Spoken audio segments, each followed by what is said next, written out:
Ang mga malalaking pangalan ay isa-isang nag-crash, at ang WTA Canadian Open ay naging isang tournament ng mga sorpresa. Una, ito ay si Coco Gauff. Tapos si Jessica Pegula. Tapos si Mira Andreeva. Ngayon, ang pinakamalaking nakakabigla pa, Wimbledon champion at world number 3, Iga Swiatek, ay na-knockout ng rising star ng Denmark na si Clara Tauson.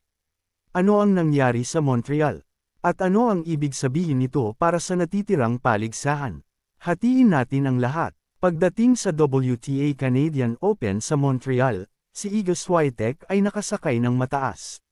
Bago ang kanyang tagumpay sa Wimbledon, ang Polish star ay seeded pangalawa sa tournament, sa likod lamang ni Coco Gauff. Siya ay palagi ang naging isa sa mga pinakadominanteng manlalaro sa women's circuit, na may 4 na titulo ng Grand Slam sa ilalim ng kanyang sinturon. Inaasahan ng mga tagahanga na makakarating siya sa final.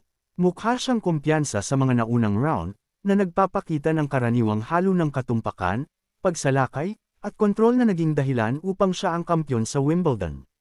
Ngunit ang ika-4 na round laban sa 19th rank na si Clara Tauson ay hindi natuloy ayon sa plano.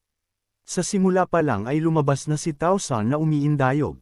Ang Danish na manlalaro, 21 taong gulang lamang, ay hindi nagpakita ng mga palatandaan ng pananakot sa resume o reputasyon ng Swiatek. Sa unang set, determinado ang dalawang manlalaro na humawak ng kanilang mga serve, na nagtulak sa set sa isang tense na tiebreak.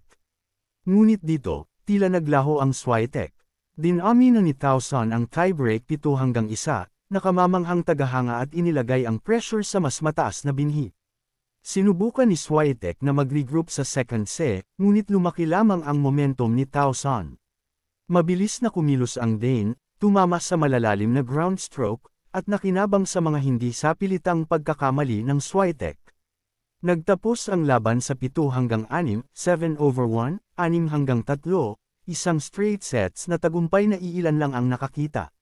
So, sino nga ba si Clara Tauson? Ang 21 taong gulang mula sa Copenhagen ay tahimik na nagtatayo ng kanyang reputasyon. Kilala sa kanyang malakas na laro sa baseline at kalmado sa ilalim ng pressure, naging pro si Tauson sa edad na 14 at mabilis na nagsimulang bumaling sa mga ITF at WTA circuit. Naharap siya sa mga pag-urong sa pinsala sa mga nakaraang taon, ngunit kapag malusog, ipinakita siya sa nangungunang 10 potensyal.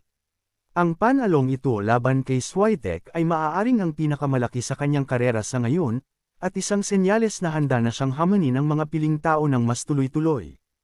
Ang paglabas ni Swiatek